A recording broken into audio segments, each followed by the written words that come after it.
तो दोस्तों, इस पहले भाग में आपने सुना कि किस तरह महाराज के दरबार में षड्यंत्र का भेद खुला। रघुवर सिंह और उसके साथी किस तरह राज्य के खिलाफ चाल बुन रहे थे। शक्ति सिंह की बहादुरी और महाराज का क्रोध सबके सामने साफ दिखाई दिया। लेकिन इसके बाद जब गद्दारों को पकड़ने की कोशिश हुई, तो चोर रात के अंधेरे में सबको चकमा देकर भाग निकला। सिपाहियों ने उसे ढूंढने के लिए शमशान तक छान मारा, लेकिन वहां बस एक मुर्दा पड़ा मिला। हारकर सब लौट गए और शमशान की वीरानियों में सन्नाटा छा गया। तो अब सुनिए आगे की कहानी। शक्ति सिंह अंधेरे रास्ते से आगे बढ़ा और कुछ दूर जाने पर उसे एक टूटी फूटी झोपड़ी नजर आई, जिसकी छत से धुआं उठ रहा था।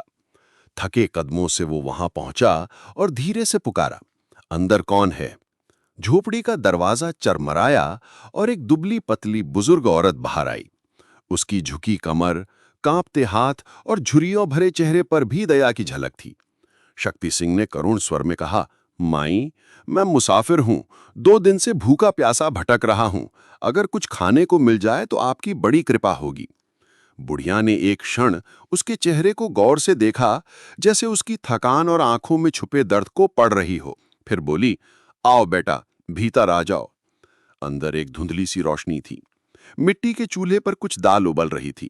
उसने शक्ति सिंह को खाट पर बिठाया और थाली में जो थोड़ी सी रोटी और दाल थी सामने रख दी। भूख से बेहाल शक्ति सिंह ने सब खा लिया और राहत की सांस ली।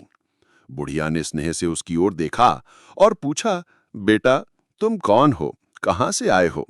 शक्ति सिंह ने बिना झिझके जवाब दिया, माई, मेरा घर बहुत दूर है। मैं काम की तलाश में इस नगर में आया हूं, पर कोई मुझे अपना नौकर बनाने को तैयार नहीं। जब किस्मत रूठ जाए तो अपने भी पराये हो जाते हैं।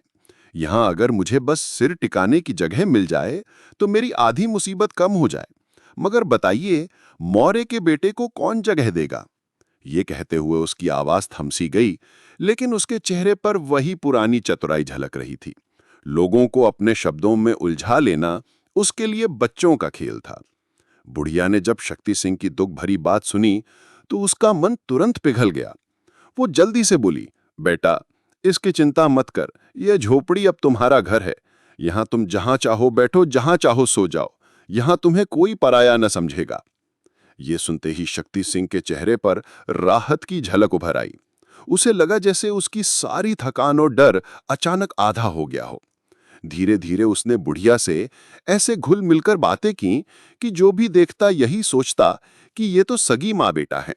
बुढ़िया भी उस अनजान पराये यात्री के लिए वैसे ही ममता लुटा रही थी जैसे अपने बच्चे पर लुटाती।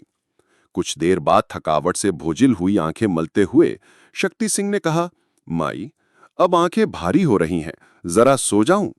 बुढ़िया ने स्नेह से मुस्कुराते हुए उत्तर दिया, हाँ बेटा, सो जाओ। नींद आ रही है तो मन को आराम देना ही चाहिए। उसने तुरंत पुरानी खटिया पर चादर बिछाई और बड़े प्यार से उसे लेटने को कहा। शक्ति सिंह, जिसने अब तक केवल धोखा और संदेह देखा था, पहली बार इतनी सहज दया पाकर मन ही मन भगवान से प्रार्थना करने लगा, हे ईश्वर, इस मासूम स्त्री पर सदा अपने कृपा बनाए रखना। और धीरे धीरे नींद की गोद में समा गया। इधर जब सैनिक शमशान लौटे और लाश के स्थान पर कुछ ना पाया तो सबके चेहरे उतर गए। हार मानकर वे सीधे मंत्री के महल पहुंचे। पहरेदार को उन्होंने अपना समाचार दिया और आदेश मिलते ही मंत्री के सामने जा खड़े हुए। सबने झुककर प्रणाम किया। फिर मंत्री ने कठोर स्वर में प्रश्न किया, कहो, चोर पकड़ा गया या नहीं? सैनिकों का मुखिया हिचकिचाता हुआ बोला, हुजूर, शमशान में तो कोई भी नहीं था। मंत्री की आंखें आश्चर्य से चौड़ी हो गई। उसकी आवाज अचानक तीखी हो उठी, क्या वहां कोई नहीं था? यह कैसे संभव है? मुखिया ने सिर झुकाकर गंभीर स्वर में कहा, हाँ हुजूर, शमशान पर हमें बस 2 मुर्दे पड़े मिले। मैंने खुद उन्हें उलट पलट कर देखा कि कहीं उनमें से कोई प्राणी तो नहीं छिपा, पर वे सचमुच निर्जीव शव ही थे। उसके अलावा हमने पूरी भूमि को छान मारा, एक एक कोना टटोला, जरा भी जगह खाली नहीं छोड़ी, लेकिन चोर की तो परछाई तक नजर नहीं आई। ये सुनते ही मंत्री क्रोध से तमतमा उठा। उसने अपना आसन छोड़कर हाथ पटकते हुए गरज कर कहा, तो क्या यह संभव है कि ज्योतिषी की भविष्यवाणी झूठी निकले? आज तक उनकी कही एक भी बात असत्य नहीं हुई। मंत्री की आंखें शक और क्रोध से लाल हो गईं। फिर उसने मुखिया को घूरते हुए पूछा, कहीं तुमने ढूंढने में लापरवाही तो नहीं बरती, कुछ छूट तो नहीं गया? मुखिया तुरंत दोनों हाथ जोड़कर बोला, नहीं हुजूर, हमने तन मन से खोज की, कोई कसर नहीं छोड़ी। मंत्री ने गहरी सांस खींचकर हाथ झटकते हुए कहा, ठीक है, अब तुम लोग जाओ, अपना काम करो। आदेश पाकर सिपाही वहां से विदा हो गए। मंत्री का मन अब बेचैनी से धड़क रहा था। वो सीधे महल की ओर बढ़ा। पहरेदार ने महाराज को मंत्री के आने का समाचार दिया। संकेत पाते ही मंत्री भीतर गया और राजगद्दी के समीप आकर आदरपूर्वक बैठ गया। कुछ क्षण मौन के बाद महाराज ने गहरी निगाहों से देखते हुए प्रश्न किया, मंत्री जी, क्या चोर पकड़ा गया? मंत्री ने अपने स्वर को संयमित करने की कोशिश की, लेकिन उसके शब्दों में रूखापन झलक ही गया। महाराज, सिपाहियों ने पूरा शमशान छान मारा, पर चोर का कहीं भी कोई सुराग नहीं मिला। ये सुनते ही महाराज का चेहरा तमतमा उठा। उनकी भौहें तन गई और वे अचानक आसन से खड़े हो गए। गूंजती आवाज में उन्होंने कहा, आज तक ज्योतिषी की कोई बात असत्य सिद्ध नहीं हुई, ये कैसे हो सकता है? फिर कुछ क्षण ठहरकर अपनी आंखें मूंदते हुए धीरे धीरे गुस्से को दबाया और पुनः आसन पर बैठ गए। लेकिन उनके भीतर का संदेह और व्याकुलता अब और भी गहरी हो चुकी थी। महाराज के आसन पर बैठते ही मंत्री ने हाथ जोड़कर धीरे से कहा, अन्नदाता, यही बात मेरे मन में भी उठ रही है। ज्योतिषी की कही बात आज तक कभी व्यर्थ नहीं गई। आपके आदेश का अक्षरशः पालन हुआ है और कहीं कोई चूक नहीं हुई। मंत्री की गंभीर वाणी सुनकर महाराज ने गहरी सांस ली और बोले, तो ठीक है, ज्योतिषी को यहीं बुलाओ। आज्ञा मिलते ही दौड़ता हुआ सेवक गया और कुछ ही देर में श्वेत दाढ़ी वाला ज्योतिषी कांपते हाथों में लाठी टेकता हुआ राज दरबार में आ पहुंचा। महाराज ने उसे आदरपूर्वक आसन पर बिठाया और नम्र स्वर में पूछा, ब्राह्मण देवता, सच सच बताइए, इस समय चोर कहाँ है? ज्योतिषी ने अपनी थैली से पोथी पत्र निकाले, मंत्र बुदबुदाते हुए चमकीली रमल की बटखरियां जमीन पर फेंकी और कुछ देर आंखें मूंद कर गणना करने के बाद दृढ़ स्वर में बोला, राजन, चोर इस समय किसी अंधेरी गुफा या जंगल में नहीं, बल्कि शमशान से थोड़ी ही दूरी पर एक बुजुर्ग स्त्री की झोपड़ी में गहरी नींद सो रहा है। वही झोपड़ी जिसमें अकेली बूढ़ी मां रहती है। दरबार में सन्नाटा छा गया और सबकी नजरें महाराज पर टिक गईं। महाराज ने तुरंत निर्णय सुनाते हुए कहा, मंत्रीवर, अब और विलंब ना हो। आप स्वयं सिपाहियों के साथ वहां जाएं और चोर को जीवित पकड़े लाएं। मंत्री ने झुककर कहा, जो आज्ञा। महाराज से विदा लेकर वे सीधे अपने महल पहुंचे और वहां पहुंचते ही सिपाहियों को बुलवाकर कड़क आवाज में आदेश दिया, तुरंत तैयार हो जाओ, अपने अपने घोड़े काठी बांधकर सामने लाओ, हमें चोर को पकड़ना है। इतना कहकर वे भीतर चले गए। तभी पुष्प वाटिका से आती मंद सुगंध के बीच उनकी पत्नी शर्मिष्ठा देवी हल्के पीले वस्त्रों में, माथे पर सिंदूर की चमक लिए चिंता भरे कदमों से उनके सामने आ खड़ी हुईं। उनकी आंखों में प्रश्न था और होठों से निकला, स्वामी, आप इस समय कहाँ जाने की तैयारी कर रहे हैं? मंत्री ने गंभीर स्वर में उत्तर दिया, महाराज ने स्वयं आदेश दिया है कि चोर को मैं ही पकड़ूं, उसी कार्य पर जा रहा हूं। शर्मिष्ठा ने अपने पति की आंखों में गहराई से देखते हुए धीमे स्वर में कहा, क्या सचमुच उस चोर का कोई ठिकाना मालूम है? मंत्री ने गंभीरता से सिर हिलाया। हाँ, ज्योतिषी ने बताया है, वो शमशान के पास एक बुढ़िया की झोपड़ी में गहरी नींद सो रहा है। शर्मिष्ठा की आंखों में संशय झलक उठा और उसने चिंतित होकर कहा, लेकिन स्वामी, पिछली बार भी ज्योतिषी ने यही कहा था और चोर हाँक नहीं आया, कहीं इस बार भी कुछ गलत न हो। मंत्री ने उसकी ओर आश्वस्ति भरी दृष्टि से देखा और बोले, इस बार चूक नहीं होगी देवी, आज स्वयं मैं उस चोर को पकड़ने जा रहा हूं। दोनों के बीच ये गहन संवाद चल ही रहा था कि तभी द्वार पर कदमों की आहट हुई। पहरेदार हाथ जोड़कर भीतर आया और बोला, हुजूर, सवारी तैयार है, घोड़े काठी बांधकर खड़े हैं और सिपाही आपकी प्रतीक्षा कर रहे हैं। मंत्री ने अपनी पत्नी को कोमल स्वर में भीतर जाने को कहा और दृढ़ निश्चय के साथ बाहर निकलकर घोड़े पर सवार हो गए। सिपाहियों की टापों की गड़गड़ाहट और मशालों की रोशनी के बीच उनका दल शमशान की ओर निकल पड़ा। रात की नीरवता में केवल घोड़ों की सांसें और जंजीरों की खनक सुनाई दे रही थी। कुछ ही समय बाद वे शमशान के पास पहुंचे और चारों ओर झाड़ियों और टेढ़े मेढ़े पेड़ों के बीच छिपी हुई झोपड़ी दिखाई दी। सिपाहियों ने धीरे धीरे घेरेबंदी की और मंत्री ने सावधानी से झोपड़ी का दरवाजा खोला। भीतर का दृश्य अप्रत्याशित था। एक दुबला पतला सांवला बूढ़ा आदमी कोने में बैठा था। उसके कांपते हाथ फूलों की मालाएं गूंथ रहे थे। वहीं बगल में मात्र 8 वर्ष की एक छोटी कन्या चटाई पर लेटी थी। उसके इर्द गिर्द भी रंग बिरंगे फूलों के ढेर बिखरे हुए थे। अचानक झोपड़ी में सिपाहियों को देख बूढ़ा सकपकाकर उठ खड़ा हुआ। उसका शरीर भय से कांप रहा था, आंखें डबडबा उठी और दोनों हाथ जोड़कर वो दयनीय स्वर में बोला, अन्नदाता, हमने कौन सा अपराध किया है? मैं तो रोज नियम से महारानी के लिए माला पहुंचाता हूं, आज तक कभी नागा नहीं किया। ये तो मेरा ही काम है और यही मेरा जीवन है, पर आज अचानक आप सब यहां क्यों? मंत्री ने बूढ़े की थरथराती आवाज को बीच में रोकते हुए कठोर स्वर में पूछा, सच सच बता, यहां कोई आदमी आया था? बूढ़े ने घबराकर दोनों हाथ जोड़ लिए। उसकी आंखों में विनती छलक रही थी और बोला, नहीं मालिक, यहां कोई नहीं आया। मैं तो बस फूल गूंथता हूं और यही बच्ची मेरे साथ रहती है। मंत्री ने उसकी आंखों को गौर से देखा, मानो झूठ पकड़ना चाह रहे हों, पर बूढ़े के चेहरे पर इतनी दीनता और असहायता थी कि उन्हें उसकी बात पर विश्वास करना पड़ा। फिर भी शक मिटा नहीं, इसलिए उन्होंने सिपाहियों को इशारा किया। मशालें ऊंची उठी, तलवारों की चमक झोपड़ी की दीवारों पर लरज उठी और हर कोना खंगाल डाला गया, मगर वहां बूढ़े और उस नन्ही कन्या के अलावा कोई और न मिला। मंत्री मन ही मन खिन्न हुए, पर लाचार होकर दल के साथ महल की ओर लौट पड़े। महल के प्रांगण में पहुंचते ही उन्होंने सिपाहियों को विदा किया और सीधे राजकक्ष की ओर बढ़े, जहां महाराज राज सिंहासन पर गंभीर मुद्रा में बैठे थे।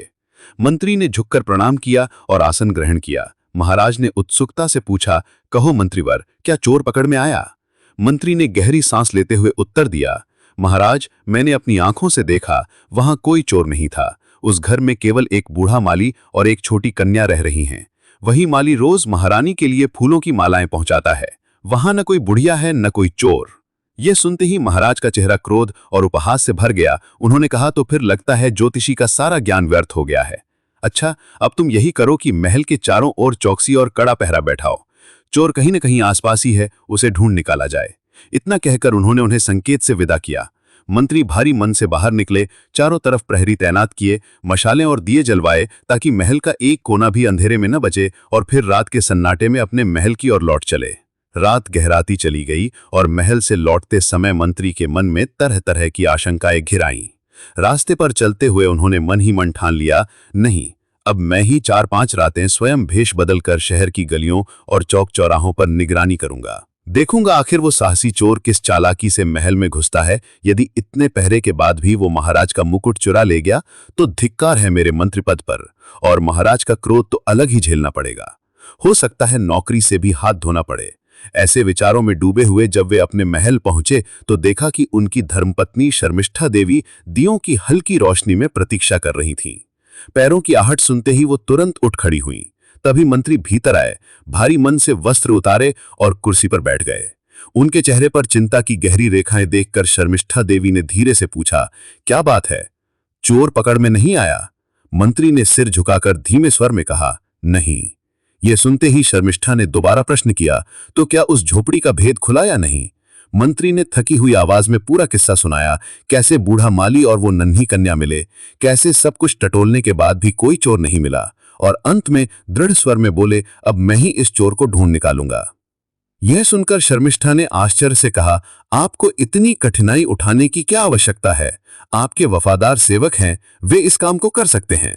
मंत्री ने गहरी सांस लेकर उत्तर दिया, नहीं, ये काम मैं किसी और को नहीं सौंप सकता। अगर ये बात खुल गई तो पूरे नगर में खलबली मच जाएगी।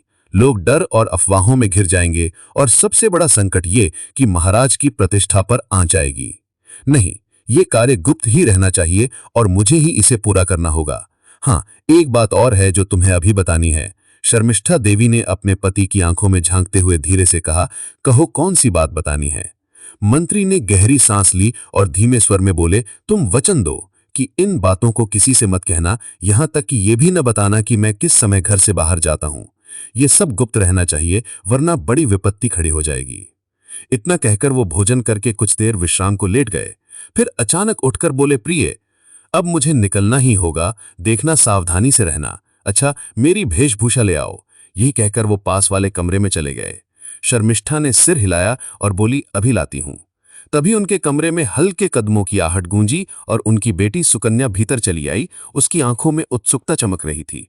उसने मासूमियत से पूछा, माताजी, मैंने सुना है हमारे राज्य में कोई बड़ा ही ताकतवर चोर आया है। लोग कहते हैं कि उसे पकड़ना असंभव है, क्या ये सच है? मां ने मुस्कुराकर सिर हिलाया, पर आंखों में चिंता साफ झलक रही थी। हाँ बेटा, ये सच है। तुम्हारे पिता भी आज रात उसी चोर को पकड़ने निकल रहे हैं। पर याद रखना, ये बात किसी से मत कहना। अगर ये खबर बाहर फैल गई तो पूरे नगर में तेरे पिता की बदनामी होगी। लोग कहेंगे मंत्री के रहते एक चोर पकड़ में नहीं आता। ये राज है और राज ही रहना चाहिए। सुकन्या ने गंभीर स्वर में उत्तर दिया, नहीं माताजी, आप निश्चिंत रहिए, मैं अपने मुंह से यह बात किसी से नहीं कहूंगी। तभी कमरे में धीमे धीमे कदमों की आहट गूंजी और मंत्री महोदय सामने आ खड़े हुए। सुकन्या ने तुरंत झुककर पिता को प्रणाम किया। मंत्री ने साधारण कपड़े पहने हुए थे, ना तो चमकदार पोशाक, ना ही कोई आभूषण, बस एक सादी शेरवानी, माथे पर साफ सुथरी पगड़ी और कमर में हल्की सी पेटी बंधी हुई। ये वेश देखकर साफ समझा जा सकता था कि आज वे किसी गुप्त अभियान पर जा रहे हैं। उन्होंने पत्नी को समझाते हुए बाहर कदम रखा और दरवाजे पर खड़े सरदार को बुलाकर कहा, ध्यान रखना, महल की रक्षा में कोई चूक ना हो, चौगुना पहरा लगा दो और आज रात तुम और जयंत मेरे फाटक पर खुद पहरा दोगे। और हाँ, तुरंत मेरा घोड़ा तैयार करवाओ। सरदार ने हाथ जोड़कर आदेश स्वीकार किया और दौड़कर चला गया। थोड़ी देर में एक सिपाही घोड़ा लेकर हाजिर हुआ और सलाम बजाकर एक और खड़ा हो गया। मंत्री ने घोड़े की लगाम थामी, आंखें आसमान की ओर उठाकर जैसे मन ही मन कोई संकल्प लिया, फिर सवार होकर अंधेरी राहों की ओर निकल पड़े। शक्ति सिंह चारपाई पर लेटा हुआ था, पर नींद उसकी आंखों से कोसों दूर थी। भीतर से बेचैनी ऐसे सिर उठा रही थी जैसे आग की लपटें किसी सूखी घास को निगल रही हों। वह उठ खड़ा हुआ और अंधेरे में अकेला सा शमशान की ओर चल पड़ा। रात गहरी थी, हवा में सन्नाटा गूंज रहा था, बस कहीं दूर कुत्तों के भौंकने की आवाज आती थी। उसने रास्ते से ढेर सारे फूल खरीदे और सीधा उस बूढ़ी औरत के पास पहुंचा। उसका चेहरा गंभीर था, आंखों में अजीब सी चमक। उसने धीमे पर ठोस स्वर में कहा, माई, अब ध्यान से सुनो, जैसा मैं कहूं वैसा ही करना, वरना मेरी और तुम्हारी दोनों की जान पर पन जाएगी। बुढ़िया थोड़ी कांपी, लेकिन फिर संयमित होकर बोली, बोल बेटा, जैसे तू कहेगा वैसा ही होगा। शक्ति सिंह ने झट से कहा, तुम यहां से दूर चली जाओ, कहीं छिप जाओ अभी इसी वक्त। और वह बुढ़िया बिना कुछ पूछे अंधेरे में उछल हो गई। तभी रात के सन्नाटे को चीरती हुई घोड़ों के टापों की गड़गड़ाहट सुनाई दी। शक्ति सिंह चौकन्ना होकर खड़ा हो गया, कान तनकर जैसे शिकार पर निकले शिकारी का। उसने एक पल भी ना गवाए गठरी खोली और अपने चेहरे पर अलग अलग रंगों का लेप मलने लगा। उसकी उंगलियां इतनी तेजी से चल रही थीं कि जैसे कोई कलाकार आंख झपकते ही मूर्ति गढ़ दे। पल भर में उसका रूप एक झुर्रियों से भरे कांपते हुए बूढ़े जैसा हो गया। फिर उसने बड़ी चालाकी से लकड़ी की बनी एक पुतली को धोती पहनाकर चारपाई पर लिटा दिया, मानो वह खुद वहीं सो रहा हो। इसके बाद उसने हाथों में फूल उठाए और माला गूंथने का नाटक करने लगा। उसका हाव भाव इतना सहज और स्वाभाविक था कि कोई भी देखता तो यही समझता, ये तो कोई साधारण बुजुर्ग है जो फूलों की माला बना रहा है। तभी झोंपड़ी का दरवाजा जोर से खुला और भीतर मंत्री अपने सिपाहियों संग दाखिल हुए। तलवारों की झंकार, मशालों की रोशनी और कदमों की धमक से झोंपड़ी का वातावरण तनाव से भर गया। और वहीं उस अंधेरी रात में शुरू हुआ सवाल जवाब का खेल। एक तरफ मंत्री अपनी निगाहों से उसे परख रहे थे और दूसरी तरफ शक्ति सिंह अपनी बनावटी झुर्रियों और माला के पीछे असली पहचान छिपाकर जवाब देने लगा। मंत्री और उनके सिपाही जैसे ही झोंपड़ी से बाहर निकले और घोड़ों की टापें धीरे धीरे अंधेरे में दूर होती चली गईं, शक्ति सिंह खिड़की के पास आकर खड़ा हो गया। उसने बाहर झांका। सिपाही चारों ओर मशाले लेकर कोने कोने में तलाश कर रहे थे, मगर उसके चेहरे पर एक हल्की मुस्कान तैर गई, मानो शिकारी जाल तो बिछा गए थे, पर शिकार उनके सामने होते हुए भी बच निकला था। कुछ ही क्षणों में मैदान सन्नाटे में बदल गया। घुड़सवार हवा में धूल छोड़कर दूर जा चुके थे। तभी झोंपड़ी का दरवाजा धीरे से खुला और बुढ़िया भीतर आई। शक्ति सिंह ने उसे देखते ही नरम आवाज में कहा, माई, अभी थोड़ी देर पहले मंत्री यहां आए थे। सफर की थकान और प्यास से व्याकुल होकर उन्होंने ये झोंपड़ी देखी और ठहर गए। मैंने भी उनका आदर किया, जैसे कोई अतिथि आ जाए। इतना कहकर उसने अपनी उंगली से अंगूठी निकाली और बुढ़िया के सामने बढ़ा दी।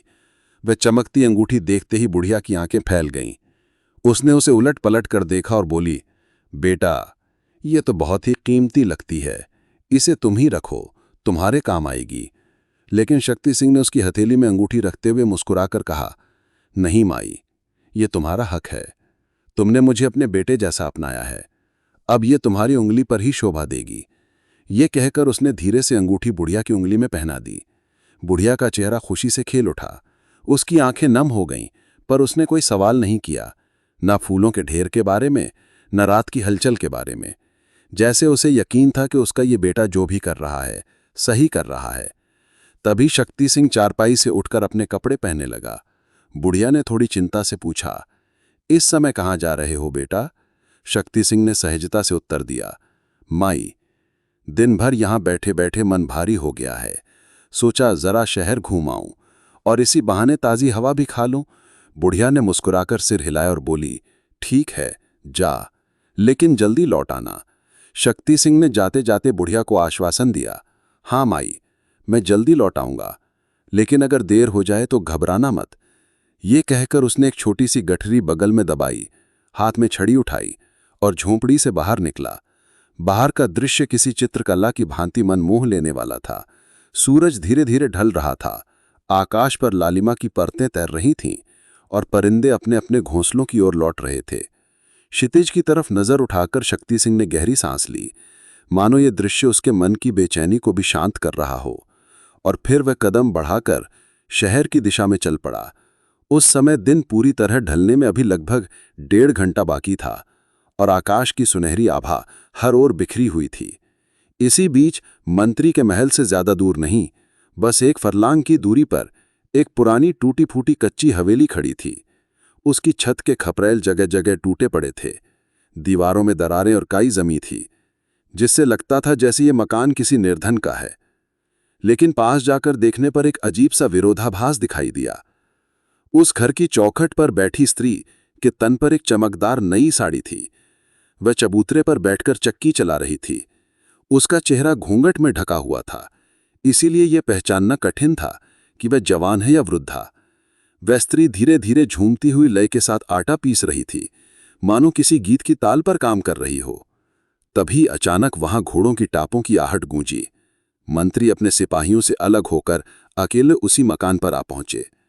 उन्होंने घोड़े को पास के पेड़ से बांधा, धीमे कदमों से चबूतरे के पास आए और गंभीर स्वर में पूछा, क्या तुमने यहां किसी अजनबी को देखा है? स्त्री ने घूंघट के भीतर से ही शांत आवाज में उत्तर दिया, हाँ, देखा है। मंत्री के चेहरे पर गुस्से की लकीरें और गहरी हो गईं। दांत भींचते हुए उन्होंने कठोर आवाज में कहा, वह कैसा दिखता है? उसका ठीक ठीक वर्णन करो। स्त्री ने घूंघट के भीतर से कांपती हुई आवाज में उत्तर दिया, उस मनुष्य का रंग गोरा था, हाथ पांव मजबूत और चेहरा किसी वीर योद्धा की तरह चमक रहा था। उसने काली पोशाक पहन रखी थी, काले कपड़े से पूरा शरीर ढका था, मगर सबसे अजीब बात तो ये थी कि जैसे ही उसने मुझे देखा, बिना कुछ कहे वह अचानक भाग गया। मंत्री की आंखों में चमक कौंधी, उनके होठों पर हल्की सी मुस्कान तैर गई, मानो उन्हें कोई बड़ी सफलता मिलने वाली है। वे अधीर स्वर में बोले, किधर भागा वो? स्त्री ने धीरे से हाथ उठाकर इशारा किया, उधर गया है। मंत्री ने झट से अगला प्रश्न दागा, उसे गए कितना समय हुआ? स्त्री बोली, अभी अभी, बस 5 मिनट पहले। ये सुनते ही मंत्री तेजी से घोड़े पर चढ़े और लगाम खींचकर उसी दिशा में दौड़ पड़े। परंतु घने रास्तों और सुनसान गलियों में बहुत देर तक भटकने के बाद भी उन्हें वे आदमी दिखाई नहीं दिया। थके और चिढ़े हुए मंत्री फिर उसी मकान पर लौट आए। चबूतरे पर बैठी स्त्री ने उन्हें देखते ही चिंतित स्वर में कहा, अरे, अभी अभी वो वापस इधर आया था, जल्दी कीजिए, मुझे लगता है कि आपसे 20-25 गज की दूरी पर ही वो छिपा होगा। मंत्री फिर घोड़े को दौड़ाते हुए उस दिशा में निकल पड़े और आधे घंटे की खोजबीन के बाद एक बार फिर निराश होकर वहीं लौट आए।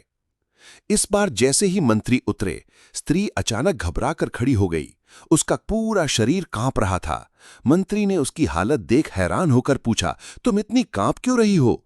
स्त्री की आंखों से आंसू छलक पड़े। उसकी आवाज रोने लगी, भाई, मैं तो डर गई हूं। जब आप उधर जाते हैं तो वो आदमी इधर आ जाता है और जब आप इधर लौटते हैं तो वो उधर भाग जाता है। ऐसा लगता है मानो वो आपके साथ आंख मिचौनी खेल रहा हो। स्त्री ने घबराई हुई आंखों से मंत्री को देखते हुए कहा, क्या मामला है? मेरी तो कुछ समझ में ही नहीं आ रहा। आप कौन हैं और उस आदमी के पीछे क्यों पड़े हैं? मंत्री कुछ पल चुप रहे, फिर सोचा कि अब बात छिपाने का कोई अर्थ नहीं। गहरी सांस लेकर उन्होंने गंभीर स्वर में कहा, सुनो, वो कोई साधारण आदमी नहीं, बल्कि महल का चोर है। मैं राजा का मंत्री हूं और उसे पकड़ने के लिए ही यहां आया हूं। ये सुनते ही स्त्री के चेहरे का रंग उड़ गया। उसने दोनों हाथ जोड़कर कहा, हे देव, चोर! चोर का नाम सुनकर ही मेरा हृदय कांप जाता है। तभी तो वो इधर उधर छिपकर मंडरा रहा है। मंत्री ने कुछ झुंझलाकर पूछा, जब वो तुम्हारे सामने आया था तब तुमने उसे रोका क्यों नहीं? अगर शोर भी मचा देती तो लोग आ जाते और वो भाग नहीं पाता। स्त्री ने आंसू भरी आंखों से कहा, अन्नदाता, मुझे कैसे पता चलता कि वो चोर है? और मान भी लीजिए मुझे मालूम हो जाता तो भी क्या मैं एक निडर जवान को अपने वश में कर सकती? स्त्री होकर मैं भला उससे कैसे भिड़ती? मंत्री ने गहरी आवाज में कहा, ठीक है, अब इतना बताओ, वो आखिर गया किधर है? मगर इस बार स्त्री ने सीधा उत्तर न देकर अपने स्वर में आश्चर्य और भय का मिश्रण भरते हुए कहा, अब तो मुझे बात समझ में आ रही है। वो दुष्ट कोई साधारण चोर नहीं, बड़ा ही चालाक है। वो समय काट रहा है। यही सोच रहा होगा कि जब गहरी रात उतर आए और सब सो जाएं, तभी महल पर धावा बोले। पर याद रखना मंत्री जी, अगर तुम अभी सावधान न हुए तो रात का अंधेरा उस दुष्ट की ढाल बन जाएगा और वो राजा की आंखों के सामने से सब कुछ लूट कर ले जाएगा। मंत्री क्रोधित होते हुए बोला, हमारे महाराज के महल में चोरी करना कोई खेल नहीं है। ये तो अपनी मौत को बुलाने जैसा है। वो दुष्ट समझ ले कि उसका अंत अब निश्चित है।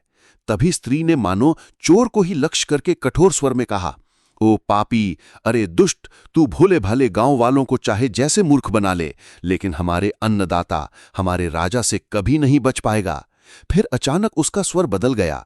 उसने विनयपूर्वक मंत्री की ओर देखते हुए कहा, अन्नदाता, मुझे लगता है वो अभी यहीं कहीं पास से निकलेगा।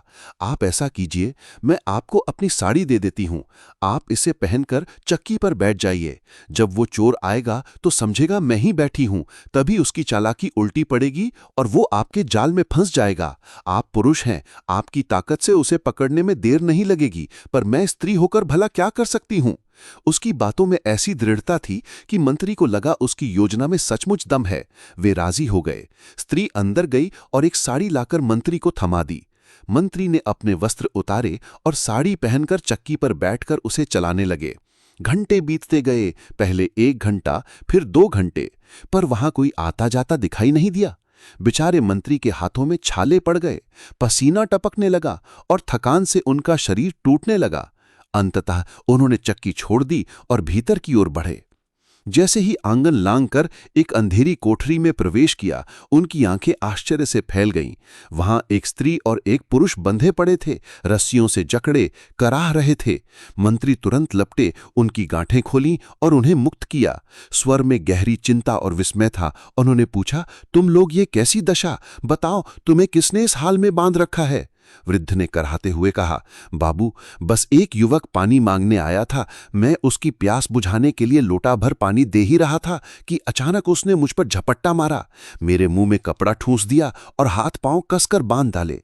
उसी तरह इस बुढ़िया की भी उसने दयनीय हालत कर दी। ये सुनकर मंत्री के चेहरे पर क्रोध की लाली दौड़ गई। उन्होंने दांत भींचकर कहा, बस वही दुष्ट था, वही चोर जिसने मुझे भी अपने छल से धोखा दिया। उफ, मेरे हाथों में कैसी असहनीय पीड़ा हो रही है। उन्होंने चारों ओर देखा, अपने वस्त्र खोजने लगे, परंतु कुछ भी हाथ नहीं आया। विवश होकर वे उसी स्त्री के वस्त्रों में, जिनमें वो चक्की चला रहे थे, बाहर निकल पड़े और भारी मन से महल की ओर चल दिए। रास्ते में उनके भीतर चिंता थी कि अब इस रूप में महल के भीतर कैसे प्रवेश करूंगा और महाराज को मुंह क्या दिखलाऊंगा। परंतु कोई उपाय न सूझा तो उन्होंने ठान लिया, सीधे अपने खास कमरे में जाऊंगा, वहां जाकर फिर से अपने असली वस्त्र पहन लूंगा। ये सोचते हुए उन्होंने अपना पल्लू गहरा खींचकर घूंघट निकाला और महल के फाटक तक पहुंच गए। वहां तैनात पहरेदारों के सामने उन्होंने ऐसा रूप, ऐसी लचक और ऐसी अदा दिखाई कि सभी सिपाही भौचक्के रह गए। कोई तो ठिठक कर वहीं मूर्छित सा गिर पड़ा, तो कोई दूसरे से भिड़ गया, मानो किसी माया जाल में फंस गया हो। मंत्री ने इस अद्भुत अवसर को हाथ से जाने न दिया। वे तुरंत सीढ़ियों से छलांग लगाते हुए भीतर बढ़ गए और सीधे अपने निजी कक्ष की ओर दौड़े। लेकिन तभी पास की दहलीज पर तैनात एक दासी ने देख लिया कि कोई अनजानी और विचित्र सी स्त्री मंत्री के खास कमरे में प्रवेश कर रही है। दासी की आंखें विस्मय से फैल गईं, उसका कंठ कांप उठा और वो पूरी शक्ति से चीख पड़ी, चोर, चोर, चोर! फिर क्या था, पल भर में स्त्री बने मंत्री पर सिपाहियों की लात घूंसों की बारिश शुरू हो गई। चीख पुकार और हंगामे की आवाज सुनकर स्वयं शर्मिष्ठा देवी अपनी पुत्री के साथ वहां आ पहुंची। उनके इशारे पर पहरेदारों ने उस रहस्यमय स्त्री को बलपूर्वक पकड़कर एक अंधेरे कमरे में डाल दिया और घूंघट खींचकर चेहरा सामने किया। जैसे ही कपड़ा गिरा और मंत्री का असली चेहरा प्रकट हुआ, सबके पैरों तले जमीन खिसक गई। क्षण भर पहले जिस पर सब लात घूंसे बरसा रहे थे, वही अब उनका मंत्री निकला। माहौल पलट गया। सिपाहियों के चेहरे पर डर और पछतावे की झलक साफ झलक रही थी। अब बारी मंत्री की थी। उन्होंने गुस्से में भरकर सब सिपाहियों को धक्के मार मार कर बाहर खदेड़ दिया और स्वयं थककर एक कुर्सी पर धम से बैठ गए। उनके चेहरे की लालिमा, टपकते पसीने की धार और जलती आंखें देखकर मां बेटी दोनों कांप रही थीं। थोड़ी देर बाद मंत्री ने गहरी सांस ली, अपने असली वस्त्र पहने, ठंडा पानी पिया और थके मन से पलंग पर लेट गए। मौका देखकर शर्मिष्ठा देवी धीरे से पास आईं और बोलीं, मंत्री जी, ये सब क्या हुआ, कैसे? तब मंत्री ने एक एक कर सारी घटना सुनाई।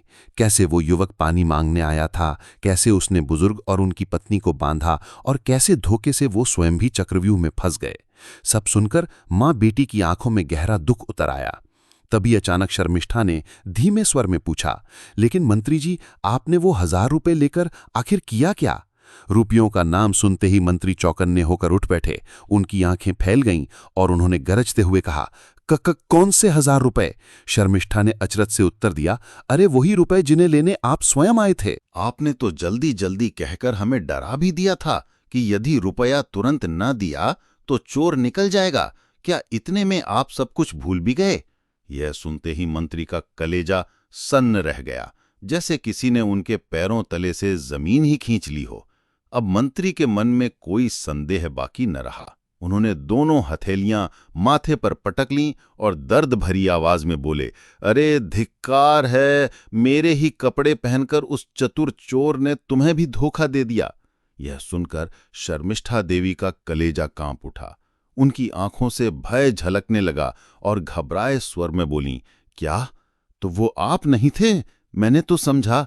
मंत्री ने गहरी सांस लेते हुए कहा, हाँ, तुम बुरी तरह छली गई हो, वो मैं नहीं था।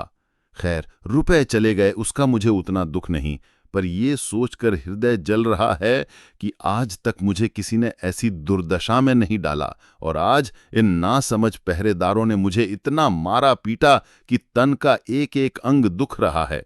देखो, चक्की घुमाते घुमाते हथेलियों में छाली भी पड़ गए हैं और ऊपर से वह दुष्ट अब तक हाथ नहीं आया। बड़ा ही धूर्त और चालाक है।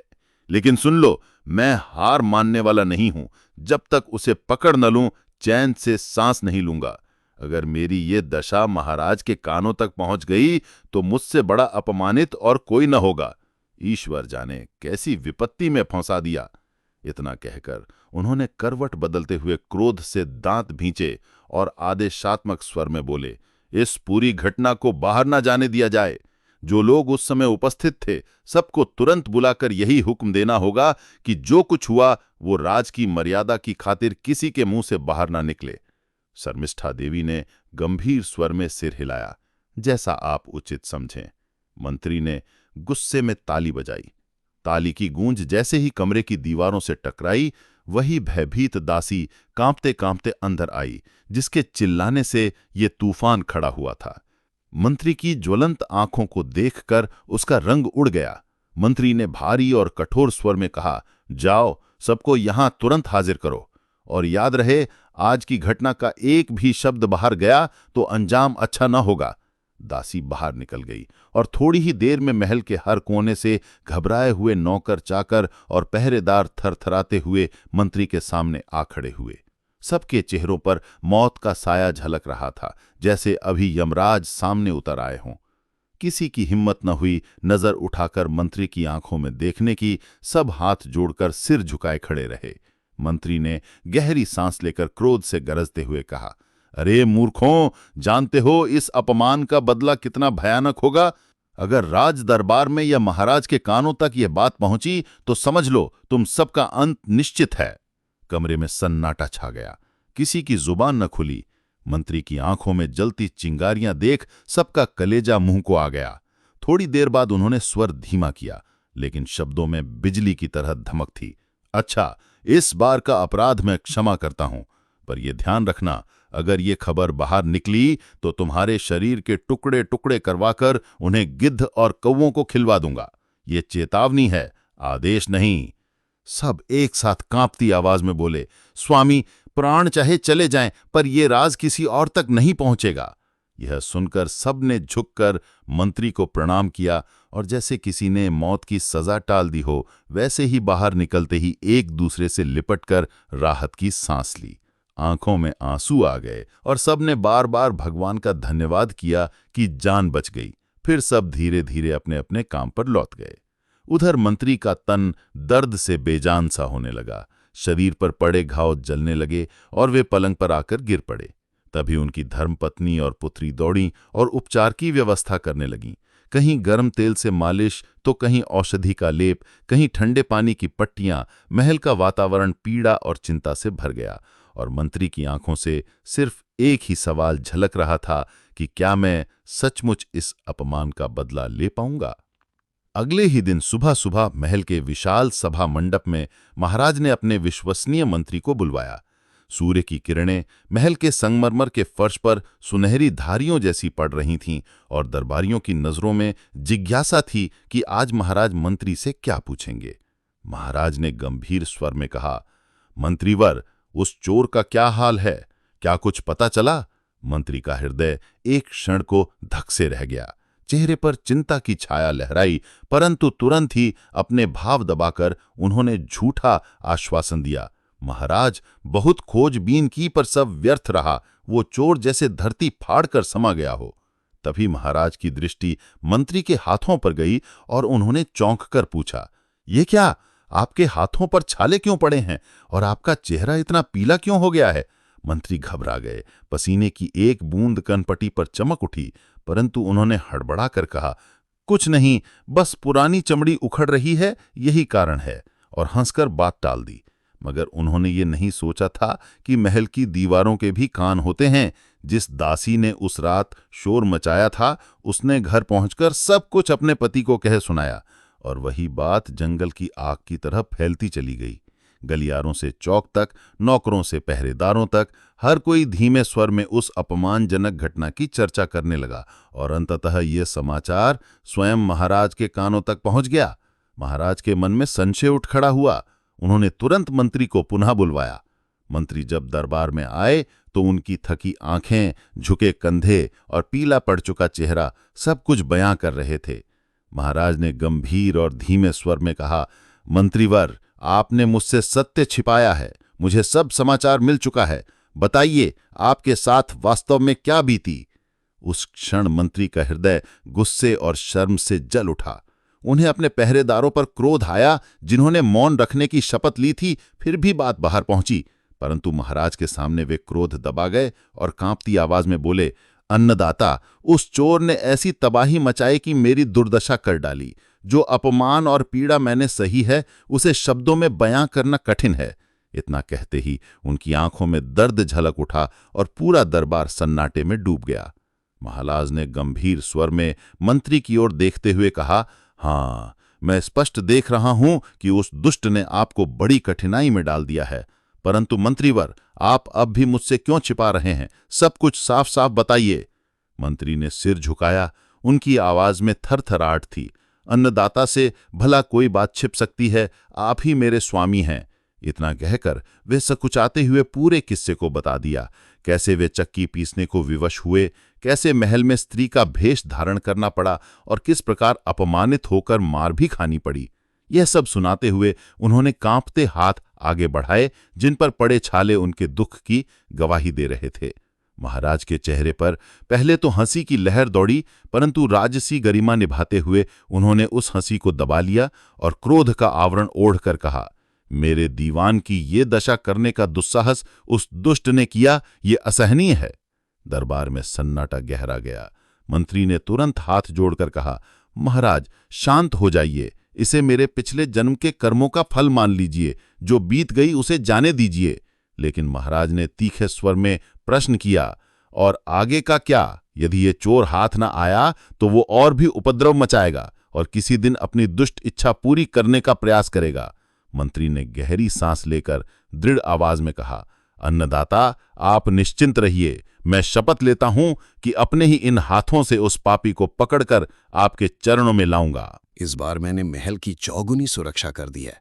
चारों ओर पहरेदार तैनात हैं। अब तो एक चिड़िया भी आपके आदेश के बिना भीतर नहीं आ सकती। महाराज ने उनकी बात सुनकर गहरी दृष्टि डाली और बोले, मेरा विश्वास तुम पर ही है मंत्रीवर। आगे तो सब कुछ भगवान की इच्छा है। महाराज अपने महल की ओर लौट गए तो मंत्री भी गंभीर मन से अपने भवन की तरफ बढ़े। भीतर पहुंचते ही उन्होंने ऊंचे स्वर में आदेश दिया, सभी सिपाहियों और दासी को तुरंत हाजिर करो। परंतु थोड़ी ही देर में एक हाँफता हुआ पहरेदार लौटा और हाथ जोड़कर बोला, मंत्रीवर, आश्चर्य की बात है, कल रात से ना तो कोई सिपाही दिखाई दिया है, न ही उनकी परछाई। उनके घर भी खाली पड़े हैं। ये सुनते ही मंत्री का चेहरा कठोर हो उठा, आंखों में चिंता की गहराई उतर आई। फिर भी दृढ़ स्वर में बोले, यदि उनमें से कोई भी जीवित या मृत कहीं दिखे तो तुरंत पकड़कर मेरे सामने लाया जाए। अब जाओ और अपने अपने काम पर लगो। इस बीच धोखे की परतें और गहरी हो रही थीं। दोस्तों, अब आपको बताते हैं कि शक्ति सिंह ने मंत्री को कैसे चकमा दिया था और क्या चालाकी की थी।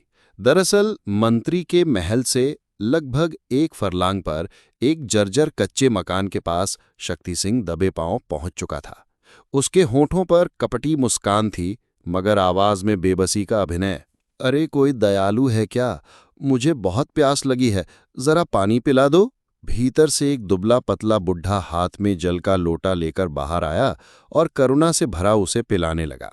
लेकिन जैसे ही पानी उसके होंठों तक पहुंचा, शक्ति सिंह ने अचानक बाज की तरह झपट्टा मारा और उसे अपने वश में कर लिया। कुछ ही देर बाद वही दशा उस बुढ़िया की हुई जो वहीं रहती थी। दोनों को बेबस कर देने के बाद शक्ति सिंह ने कपट का नया खेल रचा। एक बार फिर से पहले कही की ही तरह बुढ़िया की साड़ी ओढ़ ली, माथे पर आंचल खींच लिया और चक्की पर बैठकर आटा पीसने लगा। उसकी चाल इतनी महीन और मायावी थी कि कोई उसे पहचान न पाता। जब मंत्री स्वयं वहां पहुंचे और मजबूर होकर स्त्री का भेष धरकर चक्की पीसने लगे, तब शक्ति सिंह ने अपनी असली चाल चली। अवसर मिलते ही उसने मंत्री के असली कपड़े उठा लिए, भीतर जाकर आईने के सामने खड़ा हुआ और वही सूरत बना ली। कपड़े बदलकर चाल ढाल मंत्री जैसी कर चेहरे पर गहरी गंभीरता ओढ़े वो सीधे मंत्री के महल की ओर चल पड़ा। धीरे धीरे मंत्री का वेश धारण किए शक्ति सिंह महल के विशाल फाटक पर पहुंचा, जहां पहरेदारों ने उसे पहचानकर झुककर सलाम किया और आदर से द्वार खोल दिया। उसकी चाल में आत्मविश्वास था, पर भीतर से वो हर कदम सोच समझ कर रख रहा था। ऊपर सीढ़ियों की ओर बढ़ते ही अचानक सामने से आभूषणों की हल्की खनक सुनाई दी। ये थी मंत्री की धर्मपत्नी शर्मिष्ठा देवी। उन्होंने आते ही उत्सुक स्वर में पूछा, क्या चोर पकड़ लिया गया? शक्ति सिंह का मन एक पल को चौकन्ना हुआ, मगर वो धूर्त था और तुरंत समझ गया कि ये मंत्री की पत्नी है। उसने बिना एक पल गंवाए गंभीर आवाज में कहा, हाँ, समझो चोर अब बस पकड़ा ही गया है, लेकिन इसमें देर हुई तो वो भाग सकता है। तुरंत 1000 रुपए ले आओ, वरना सब मेहनत बेकार जाएगी। भोली भाली शर्मिष्ठा देवी, जिन्हें ये आभास तक ना था कि उनके सामने खड़ा व्यक्ति उनके पति नहीं बल्कि उनका भेष धरकर आया हुआ एक चालाक ठग है, तुरंत भीतर गईं और सोने चांदी के संदूक से रुपयों की थैली निकालकर उसके हाथ में रख दी। शक्ति सिंह ने थैली को कसकर पकड़ा और बाहर निकल गया। उसके चेहरे पर विजयी मुस्कान थी। सीधे वो बुढ़िया की झोंपड़ी पर पहुंचा, जहां वो उसकी बाट जोह रही थी। दरवाजे पर खड़े उसे देखते ही बुढ़िया ने व्याकुल स्वर में कहा, बेटा, इतनी देर कहाँ रह गए थे? शक्ति सिंह हंस पड़ा और रुपए की भारी थैली उसकी झोली में डाल दी। बुढ़िया ने जैसे ही थैली खोली और चमचमाते रुपए देखे, उसकी आंखें खुशी से झिलमिला उठीं। वो थैली को सीने से लगाकर नाचने लगी, जैसे बरसों का दुख दर्द पल भर में मिट गया हो। इस उमंग में उसे ये पूछने की भी सुध ना रही कि इतने रुपए आए कहाँ से। उसने तुरंत बड़े मन से शक्ति सिंह को गर्मागर्म भोजन परोसा। भोजन कर वो चारपाई पर लेटा और देखते ही देखते गहरी नींद में डूब गया। उधर बुढ़िया ने भी अपने काम निपटाकर आसमान की ओर देखकर प्रार्थना की, हे भगवान, इस अनाथ पर अपनी कृपा बनाए रखना। फिर उसने बिस्तर बिछाया और लेट गई। प्रसन्नता इतनी थी कि देर तक नींद उसकी आंखों में नहीं आई, पर अंततः थकान ने उसे भी नींद की गोद में पहुंचा दिया। और थोड़ी ही देर में झोंपड़ी के भीतर से केवल खर्राटों की आवाज सुनाई देने लगी। सुबह का समय था। आसमान पर लालिमा फैल रही थी और पक्षियों की चहचहाहट से वातावरण गूंज रहा था। ऐसे में शमशान के पास वाली बुढ़िया की झोंपड़ी से धीरे धीरे एक अनुपम सुंदरी बाहर निकली। उसके सिर पर हल्का घूंघट था जो उसकी चमकती आंखों को आधा ढक रहा था। हाथों में रंग बिरंगे फूलों की टोकरी और तरह तरह की सुंदर मालाएं थीं। उसकी चाल में ऐसी लचक और मटक थी मानो फूलों की खुशबू भी उसके कदमों के साथ झूम रही हो। होठों पर मुस्कान थी और गालों पर हल्की लाली, जैसे भोर की पहली किरण धरती पर उतर आई हो। वो नगर की ओर बढ़ी और सीधे राजा के महल के द्वार तक जा पहुंची। पहरेदारों ने उसे रोक लिया तो वो गुस्से में आंखें तरेड़ते हुए बोली, जानते हो, राजकुमारी ने अपने और अपनी सखियों के लिए गजरे मंगवाए थे। अगर उन्हें पता चला कि तुमने उनकी मालिन को रोका तो फिर तुम्हारी खैर नहीं। पहरेदार एक दूसरे को देखते ही सकपका गए और तुरंत एक दासी को बुलाया। दासी उस युवती को भीतर लेकर राजकुमारी के सामने पहुंची। राजकुमारी ने पहली नजर में ही चौंक कर कहा, कौन है तू? मेरी मालिन तो तू नहीं लगती, तुझे पहले कभी नहीं देखा। उस युवती ने सहजता से झुककर उत्तर दिया, मौसी बीमार हो गई हैं, इसीलिए उनकी जगह मुझे भेजा है। देखिए, आपके लिए कितने सुंदर फूल और गजरे लाई हूं। राजकुमारी ने उसे ऊपर से नीचे तक देखा और संदेह से पूछा, लेकिन तूने इतना घूंघट क्यों निकाल रखा है? युवती ने मुस्कुराते हुए धीमे स्वर में कहा, क्या करूं देवी जी, घर वाले कहते हैं कि मैं बहुत सुंदर हूं, इसीलिए बिना पर्दे के बाहर जाना मना है। जमाना भी तो खराब है। यह सुनते ही राजकुमारी ठठाकर हंस पड़ी और बोली, अरे बड़ी बातूनी है तू, फूलों से ज्यादा तेरे शब्दों में मिठास है। मालिन ने हाथ जोड़ते हुए विस्मय से कहा, अरे बाप रे, हे मैया मोरी, आप तो सचमुच रूप की रानी हैं, जैसे धरती पर कोई देवी उतरी हो। ये सुनकर राजकुमारी और सखियां हंसी रोक न सकीं। सबके चेहरे खिलखिला उठे। मालिन अपनी मासूम बातों से सबको मोह रही थी। अरे, इतने बड़े महल में रहती हैं आप? मैंने तो सपनों में भी ऐसा राजमहल नहीं देखा। ये सुनते ही राजकुमारी को उस पर दया आ गई और उसने मुस्कुराकर कहा, चल आज तुझे महल दिखाती हूं। फिर वो अपने कोमल कदमों से मालिन को एक एक जगह ले जाती रही। सुनहरी खिड़कियों से सजे कक्ष, जड़े हुए झूमर और आभा बिखेरते हुए दीवारों की नक्काशी। मालिन हर जगह ठिठक कर आंखें फाड़ फाड़ कर देखती और विस्मय में कह उठती, हाय मैया मोरी, ये तो सपना है या सच? जब पीछे की ओर पहुंची तो चौंक कर बोली, अरे वाह, यहां तो नदी भी है। राजकुमारी ने गर्व से कहा, हाँ, ये हमारी नौका विहार की नदी है। यहां हम सखियों संग खेलते और गीत गाते हैं। चलते चलते राजकुमारी का हृदय इतना पिघल गया कि उसने प्रसन्न होकर अपनी मोतियों की माला उतारी और मालिन को भेंट कर दी। उसी समय दूसरी ओर झोंपड़ी में शक्ति सिंह अपनी चाल की तैयारी कर रहा था। वो कुछ रुपए लेकर नगर गया और वहां से राजकुमार जैसे भव्य वस्त्र खरीद लाया। रात ढलने पर जब नगर निद्रा में डूब गया तो वो फिर से झोंपड़ी से निकल पड़ा। महल के समीप पहुंचकर उसने सबसे पहले फाटक पर पहरा देते सशस्त्र सैनिकों को देखा। वे चौकन्ने होकर टहल रहे थे। सीधा प्रवेश असंभव समझकर शक्ति सिंह पिछवाड़े की ओर बढ़ा, पर वहां भी 4 पहरेदार सावधानी से डटे हुए थे। तब उसने अपनी चतुराई दिखाई। एक पेड़ की ओट लेकर उसने चुपचाप दीपक जलाया और तुरंत बुझा दिया। फिर 2-3 बार यही संकेत दोहराया। अंधेरी रात में इस रहस्यमयी रोशनी ने सन्नाटा तोड़ दिया और पहरेदार चौंक कर इधर उधर ताकने लगे। इधर रात के सन्नाटे में जब वो रहस्यमयी रोशनी बार बार टिमटिमाई तो पहरेदार घबराकर आपस में बड़बड़ाने लगे। एक बोला, अरे भाई, ये क्या अजीबोगरीब माजरा है? दूसरा सहमते हुए बोला, मुझे तो लगता है कोई भूत प्रेत है। तीसरे ने हड़बड़ी में कहा, नहीं यार, भूत प्रेत कुछ नहीं, ये तो वही मणिधारी सर्प है जिसके माथे पर जगमगाती मणि होती है, वही चमक रही है। चौथा तुरंत बोला, हाँ यही तो सही बात है, और सब मिलकर उस ओर दौड़ पड़े। जब वहां पहुंचे तो सामने सिर्फ अंधेरा था। तभी थोड़ी दूर वही चमक फिर उभरी और एक पहरेदार ललचाते स्वर में बोला, अब कोई शक नहीं, ये वही मणिधारी सर्प है। अगर उसकी मणि हाथ लग गई तो हमारी किस्मत पलट जाएगी। लालच में अंधे होकर वे चारों उस चमक के पीछे पीछे बहुत दूर निकल गए और अंत में थक कर एक पेड़ के नीचे ठिठक खड़े हो गए। उनमें से एक ने गहरी सांस लेते हुए कहा, अरे मूर्खों, किसी ने आज तक नागमणि पाई है क्या? चलो बेकार के झमेले में मत पड़ो, लौट चलते हैं। और वे सब वापस मुड़ गए। इधर यही तो वो पल था जिसका इंतजार शक्ति सिंह कर रहा था।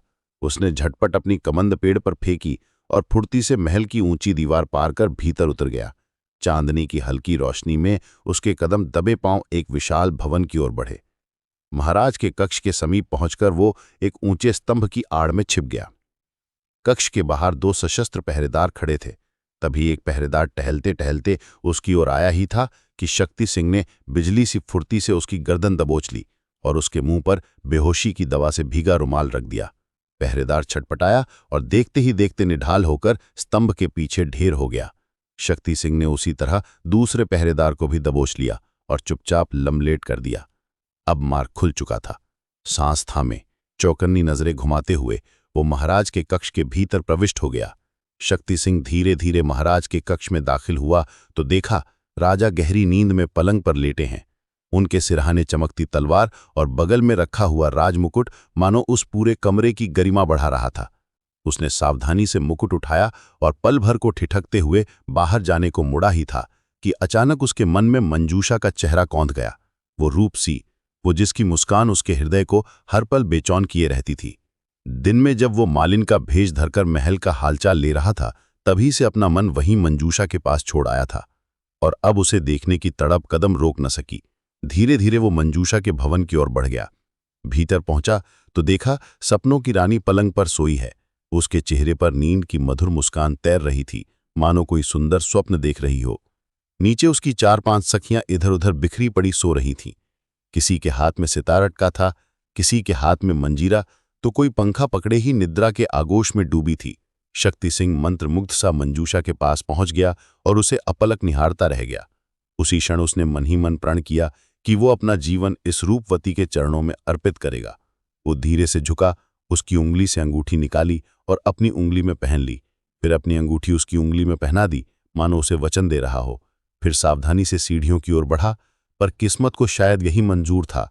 उसके हाथ से गलती से एक गमला नीचे गिर पड़ा और तेज आवाज ने सन्नाटे को तोड़ दिया। उस धमक से मंजूषा की एक सहेली जाग गई। उसने सामने खड़े अजनबी को देखा और घबराकर जोर से चिल्लाई, चोर चोर। आवाज सुनकर मंजूषा भी नींद से जागी। तभी शक्ति सिंह फुर्ती से उसके पलंग के पास पहुंचा और जैसे ही उनकी आंखें मिली, एक बिजली सी कौंध दोनों के हृदय में उतर गई। उस पल समय ठहर गया, पर तभी पूरे महल में हड़कंप मच गया।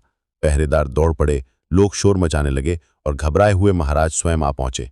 महाराज ने गुस्से से भर के आगे कदम बढ़ाए और आदेश दिया, इस अनजान को पकड़ो।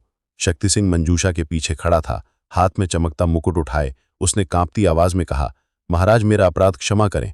मैंने जो प्रतिज्ञा की थी उससे आज मैं मुक्त हुआ। खून खराबे से क्या लाभ। लेकिन राजा की आंखें गुस्से से लाल थीं। उन्होंने दहाड़ते हुए सिपाहियों को आदेश दिया, क्या देख रहे हो, पकड़ो इस चोर को। अगले ही क्षण चारों ओर से सिपाही टूट पड़े। शक्ति सिंह ने एक पल भी देर न की। उसने म्यान से तलवार खींची। उसकी धार मशाल की रोशनी में बिजली सी चमक उठी।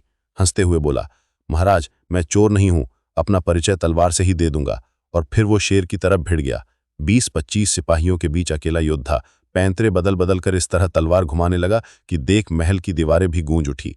वार पर वार रोकता, बिजली सी गति से पलटवार करता, उसके हर कदम में साहस और चुनौती झलक रही थी। महाराज भी स्तब्ध रह गए और अनायास उनके होठों से निकला, वाह, असली वीर तो यही है। कुछ ही देर में कई सिपाही धराशायी हो चुके थे। तभी और सिपाही आ पहुंचे, पर शक्ति सिंह समझ गया कि यहां टिकना उचित नहीं। वो तेजी से भागा और खिड़की की ओर बढ़ा। उसी क्षण उसकी नजर मंजूषा से टकराई। उसकी आंखों में आश्चर्य, डर और किसी अनकही चाह का तूफान था। शक्ति सिंह ठहर न सका। अगले ही पल खिड़की से छलांग लगाकर नीचे बहती नदी में कूद पड़ा। जल की लहरें मानो उसे अपने आगोश में लेकर ढाल बन गई। सिपाही भी पीछे पीछे नदी में कूदे, पर उनका हर प्रयास व्यर्थ गया। वो तीर की तरह दूर तैर चुका था। राजा ने क्रोधित होकर तुरंत आदेश दिया, 25 जवान किनारे किनारे जाओ, चाहे जैसे हो उस चोर को पकड़ कर लाओ। आदेश पाकर सिपाही टोलियों में बंटकर दौड़ पड़े। उधर शक्ति सिंह किनारे निकलकर शमशान की ओर बढ़ गया, जहां घना अंधेरा और चिता की ठंडी राख उसका इंतजार कर रही थी। पूरी रात सिपाही उसे खोजते रहे, पर उसकी छाया तक न मिली। थके हारे सिपाही जब खाली हाथ महल लौटे तो पूरब में लालिमा फैल चुकी थी। सूर्यदेव की पहली किरणें महल की मीनारों को छू रही थीं। उस घड़ी तक जागते हुए महाराज, महारानी और मंजूषा एक ही जगह बैठे थे और हर चेहरे पर बेचैनी और अनकहा बोझ साफ झलक रहा था। घना अंधकार अभी पूरी तरह छटा भी नहीं था कि महल में सबकी आंखों के सामने एक अजीब दृश्य था। मंजूषा अपनी उंगली में पड़ी सोने की अंगूठी को निहार रही थी और उस छोटे से दर्पण जैसे पत्थर में उसे बार बार वही वीर चेहरा दिखाई दे रहा था, शक्ति सिंह का चेहरा। उसकी आंखें भावनाओं से भीग उठी, मानो दिल की धड़कन ही कह रही हो कि वो कहीं न कहीं जिंदा है। तभी थके हारे सिपाही महल में दाखिल हुए और हाथ जोड़कर बोले, महाराज, हमने पूरी रात नदी के घाट घाट और जंगलों तक चोर को ढूंढा, पर उसका कहीं पता न चला। लगता है वो तैरना जानता ही नहीं था और कूदते ही डूब गया। ये सुनते ही महाराज का चेहरा क्रोध से तमतमा उठा। वे गरज पड़े, मूर्खों, जो अकेला तुम सबकी आंखों में धूल झोंक कर महल की चौखट तक पहुंच गया और जिसने क्षण भर में 20 सिपाहियों को धूल चटा दी, वो तैरना नहीं जानता होगा? भागो मेरी नजरों से। अपमानित सिपाही चुपचाप सर झुकाए खिसक गए। फिर महाराज ने मंत्री को बुलवाया और सारा हाल सुनाकर भारी मन से कहा, मुकुट के लालच में जो हुआ अब पश्चाताप ही शेष है। मंत्री ने गंभीर स्वर में उत्तर दिया, महाराज धैर्य रखिए, मैं अपने जासूसों को देश देशांतर में भेज दूंगा, वो वीर अवश्य खोजा जाएगा। अब जो होगा ईश्वर की इच्छा से होगा। इधर शक्ति सिंह महाराज मौरेश्वर का मुकुट सुरक्षित अपने साथ लिए कठिन पहाड़ियों और जंगलों को पार करता हुआ अपने राज्य की ओर बढ़ रहा था। कई दिनों की थकान से जर्जर हुआ उसका शरीर आखिरकार एक विशाल वृक्ष की छाया तले टिक गया। उसने मुकुट को सावधानी से एक गठरी में बांधा और सिरहाने रखकर विश्राम के लिए आंखें मूंद लीं। अचानक घोड़ों की टापों और तलवारों की खनक से धरती गूंज उठी। 55 नकाबपोश योद्धा उसे चारों ओर से घेर चुके थे, पर शक्ति सिंह का चेहरा तनिक भी नहीं डरा। उल्टे उसने तलवार खींच ली और बिजली सी फुर्ती से खड़ा हो गया। जैसे ही नकाबपोशों ने हमला बोला, उनकी धारदार तलवारें हवा चीरती हुई उसकी ओर बढ़ीं, पर हर वार का जवाब उसी तेजी और कौशल से मिला। ये वही युवक था जिसने अकेले 25 सिपाहियों को परास्त किया था, तो इन 5-7 की क्या बिसात। कुछ ही देर में कई नकाबपोश उसके पैरों तले गिर पड़े और जो बचे वे डरकर भाग खड़े हुए। किंतु शक्ति सिंह कहाँ मानने वाला था। उसने बिजली सी गति से उनका पीछा किया और आखिर एक नकाबपोश को धर दबोचा। उसकी तलवार की नोक सीने पर टिकाते हुए उसने दहाड़ कर कहा, सच सच बता, कौन हो तुम लोग और किसके इशारे पर मेरे पीछे पड़े हो? शक्ति सिंह ने नकाबपोश को घसीटते हुए उसी पेड़ के नीचे लाकर कसकर रस्सियों से बांध दिया। फिर जैसे ही उसका नकाब हटाया, उसकी आंखें विस्मय और क्रोध से जल उठीं। वो विश्वास नहीं कर पा रहा था कि ये वही चेहरा है जिसे देखकर उसने कभी अपनापन महसूस किया था। पल भर में उसका चेहरा अंगार की तरह लाल हो गया। वो उसे खींचकर पिता महाराज के महल में ले आया और सिंहासन के सामने फेंकते हुए गरजा, पिताजी कहिए, पहचानते हैं इसे? बताइए ये कौन है? महाराज ने अचरज से देखा और गंभीर स्वर में पूछा, शक्ति ये कौन है और तुमने इसकी ये दशा क्यों बनाई? तभी शक्ति सिंह ने आगे बढ़कर नकाब झटके से हटा दिया और महल में सन्नाटा छा गया। महाराज की आंखें फैल गईं। सोमराज, तुम? अपने सबसे विश्वासपात्र सेनापति को इस हाल में देखकर वे थर्रा उठे। महाराज अविश्वास में बोले, शक्ति आखिर मामला क्या है?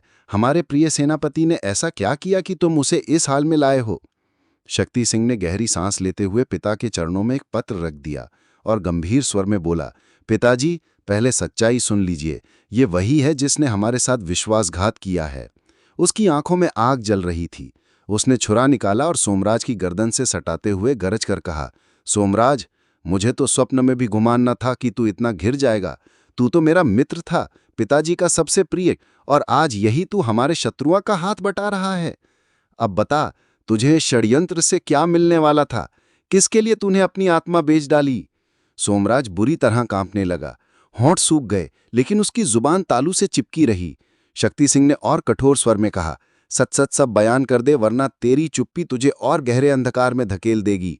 यदि तू सच्चाई स्वीकार कर ले तो मैं शपथ पूर्वक कहता हूं तुझे जीवन दान दूंगा। लेकिन सोमराज की आंखें नीचे झुक गईं, चेहरा पसीने से भीग गया और उसका शरीर थरथर कांप रहा था। तब शक्ति सिंह ने कठोर आवाज में पूछा, अब कुछ मत छुपा, क्योंकि मुझे सब भेद समझ में आ चुका है। तुम लोग अब अपने ही जाल में फंस चुके हो और इस विश्वासघात की सजा निश्चित है। राजकुमार शक्ति सिंह ने छुरा सोमराज के सीने से सटाते हुए गरज कर कहा, यदि अपनी जान प्यारी है तो तुरंत सच उगल दे, वरना अपने इष्ट देव का स्मरण कर ले। छुरे का स्पर्श पाते ही सोमराज का शरीर सिहर उठा। उसके होंठ सूख गए और कांपती हुई आवाज में वो बोला, राजकुमार मुझे मत मारिए, मैं सब कुछ सच सच बता दूंगा। वो हकलाते हुए बोला, इस षड्यंत्र का असली नायक रघुवर सिंह है और उसके साथ दुर्गा सिंह, जिसे लोग साहेब अली भी कहते हैं। उनका इरादा था महाराज को खत्म कर खुद राजसत्ता पर कब्जा करने का। कोतवाल रघुवर सिंह के हाथ में पूरा शहर है, इसलिए ये काम आसान लगता था। उन्होंने पहाड़ी पर अड्डा बना लिया और वहीं से डाके डालकर प्रजा को आतंकित करने लगे। योजना ये थी कि जब प्रजा डर से व्याकुल हो जाएगी तो उन्हें राजा के विरुद्ध भड़काकर अपने साथ मिला लेंगे। लेकिन विधाता ने न्याय किया और आपको उसी पहाड़ी पर भेज दिया, जिससे उनका भेद खुल गया। महाराज ने तुरंत जेब से पत्र निकाला और ध्यान से पढ़ना शुरू किया। हर पंक्ति के साथ उनकी आंखों में आक्रोश की ज्वाला भड़कती गई और अंत में हस्ताक्षर देकर उनका क्रोध फट पड़ा। वे कुर्सी से उछल पड़े, दांत पीसते हुए गरज कर बोले, धोखेबाज, विश्वासघाती रघुवर सिंह, तेरी ये हिम्मत कि तू मेरे पुत्र और मेरी प्रजा पर ऐसा अत्याचार करे, तू तो आस्तीन का सांप निकला। उन्होंने जोर से ताली बजाई और तुरंत पहरेदार भीतर आ पहुंचे। महाराज ने आदेश दिया, तुरंत मंत्री को बुलाओ और दूसरा जाकर सेनापति को हाजिर करे। कुछ ही क्षणों में दोनों दरबार में उपस्थित हुए और आदरपूर्वक झुककर खड़े हो गए। महाराज ने पूरी घटना सुनाई और पत्र मंत्री को सौंप दिया। पत्र पढ़ते ही मंत्री का चेहरा क्रोध से तप उठा और उन्होंने ऊंचे स्वर में कहा, महाराज, ऐसे दुष्ट का यही उचित दंड है, इसे फांसी पर चढ़ा देना चाहिए। महाराज मोरेश्वर ने गहरी सांस ली। उन्होंने सेनापति की ओर मुड़कर कहा, नहीं, इस दुष्ट को फांसी नहीं मिलेगी। इसकी नाक काटो, गधे पर बिठाकर पूरे राज्य में घुमाओ, ताकि हर प्रजा देखे कि गद्दार का अंजाम क्या होता है। फिर इसे राज्य से बाहर निकाल दो। इतना कहकर उन्होंने कड़क स्वर में आदेश दिया, सेनापति, अभी तुरंत रघुवर सिंह और दुर्गा सिंह का मकान घेर लो। वहां जो भी धन दौलत हो जब्त कर लो और उन्हें जिंदा पकड़कर मेरे सामने हाजिर करो। याद रहे, स्त्रियों और बच्चों पर हाथ न उठाना। सेनापति आदर से झुककर चला गया, पर थोड़ी देर में लौट आया। माथे पर पसीना, आवाज में घबराहट थी। महाराज, वे दोनों कल शाम से ही गायब हैं। मकान पर ताला था, तोड़कर भीतर देखा तो टूटी फूटी हंडियां और खाली बर्तन ही मिले। ये सुनते ही राजकुमार शक्ति सिंह ने तीखे स्वर में कहा, पिताजी, वे निश्चय ही उसी पहाड़ी अड्डे पर गए होंगे। महाराज ने तुरंत आदेश दिया, सेनापति, 100 घुड़सवार लेकर अभी उस पहाड़ी को चारों ओर से घेर लो। इन गद्दारों को जिंदा पकड़कर दरबार में लाओ। सेनापति तलवार उठाकर बाहर निकल गया। फिर महाराज ने अपने पुत्र शक्ति सिंह से सब हाल पूछा। शक्ति सिंह ने मुकुट अर्पित कर पूरी घटना विस्तार से सुनाई। जब उन्होंने मंत्री की दुर्दशा का किस्सा कहा तो दरबार में बैठे लोग हंसी रोक न सके और राजकुमार की वीरता पर बधाइयां देने लगे। महाराज मोरेश्वर ने गर्व से पुत्र को गले लगाया और बोले, शक्ति, अब मैं समझ गया कि तुमने चौर्य विद्या चोर बनने के लिए नहीं, बल्कि चोरों को दंडित देने के लिए सीखी थी। तुमने वास्तव में वंश और राज्य का मान बढ़ाया है। उधर मौर्यपुर का महल मातम में डूब गया। हवेली के आंगन में रोने की आवाजें गूंज रही थीं। रानियां फूट फूट कर रो रही थीं, दासियां विलाप कर रही थीं। खुद महाराज सिर पर हाथ रखकर चुपचाप बैठे थे। उनकी आंखों में वेदना थी। उनके सामने महारानी रोते हुए फुसफुसाईं, स्वामी, मेरी पुत्री को ढूंढ लीजिए, उसके बिना मैं जी न सकूंगी। महाराज ने भारी मन से उत्तर दिया, प्रिय, धैर्य रखो, मैंने मंत्री को बुलाया है, उनके आते ही चारों दिशाओं में खोजबीन होगी। तभी दरबार का पर्दा हिला और मंत्री महोदय भीतर आए। उन्हें बैठाकर महाराज ने भर्राए स्वर में कहा, मंत्रीवर, कल से मेरी पुत्री वाटिका से लापता है। मैं समझता हूं ये उसी शातिर चोन का काम है। मंत्री चुप रहे, पर उनकी आंखें भी चिंता में डूबी थीं। तभी महाराज गरज उठे, अभी मुनादी करवा दो। जो कोई मेरी पुत्री और उस दुष्ट चोर को जीवित महल तक लाएगा, उसे राजकोष से 1 करोड़ स्वर्ण मुद्राएं इनाम में दी जाएंगी। मंत्री ने गंभीर स्वर में कहा, हां महाराज, मुनादी पूरे नगर में करवा दी गई है और सिपाहियों को चारों ओर भेज दिया गया है। ईश्वर की कृपा से राजकुमारी मंजूषा अवश्य मिल जाएगी, धैर्य रखिए। महारानी रो पड़ी, आह, मेरी इकलौती बेटी, कौन सा अपराध था मेरा जो भगवान ने ये दिन दिखाया। मंत्री और महाराज ने उन्हें समझाने की बहुत कोशिश की और अंततः मंत्री अपने घर लौटे। वहां उन्होंने सारी बात अपनी पत्नी शर्मिष्ठा देवी से कही। शर्मिष्ठा देवी का हृदय भी द्रवित हो उठा और वो स्वयं राजमहल पहुंची। वो महारानी को ढांढस बंधाने लगीं, तरह तरह की बातें कर उनका मन हल्का करने लगीं। दासियां सेवा में लगी रहीं और धीरे धीरे महारानी का विलाप शांत होने लगा। परंतु दूसरी ओर राजकुमार शक्ति सिंह की दशा और भी विचित्र थी। उसकी आंखों के आगे बस वही अनजानी सुंदरी छाई रहती, चाहे दिन हो या रात। सोते जागते, खाते पीते, हर क्षण वही छवि उसे सताती। यहां तक कि स्वप्नों में भी वो रूप की रानी उसे बुलाती। सबको आश्चर्य था, यहां तक कि महाराज ने स्वयं पूछा, पुत्र, क्या हुआ है? लेकिन शक्ति सिंह ने केवल इतना कहा, तबीयत कुछ ठीक नहीं है। समय बीतता गया, सूर्य अस्त हुआ और रात का साम्राज्य फैल गया। नगर निद्रा में डूब गया, लेकिन राजकुमार की आंखों में नींद न थी। बेचैनी बढ़ती गई और अंततः वो अचानक उठ बैठा, मैं आ रहा हूं, रूप की रानी। रात के 10 बज चुके थे। वो घोड़े पर सवार होकर महल से निकल पड़ा। मोह की जकड़ में ऐसा बंधा कि रात भर घोड़ा दौड़ाता रहा। भोर हुई तो वो एक कुएं के पास रुका, थोड़ा विश्राम किया, जल पिया और फिर चल पड़ा। संध्या तक एक पेड़ के नीचे डेरा डाला और जल भरने के लिए डोरी कुएं में डाली ही थी कि उसे अचानक कराहने की आवाज सुनाई दी। राजकुमार घबरा कर वहां पहुंचा तो देखा एक घायल युवक पड़ा है। उसने धीमे स्वर में कहा, मेरा नाम सुंदर है, मैं आपके ही राज्य प्रतापगढ़ का सिपाही हूं। सेनापति के साथ 100 घुड़सवारों में से था।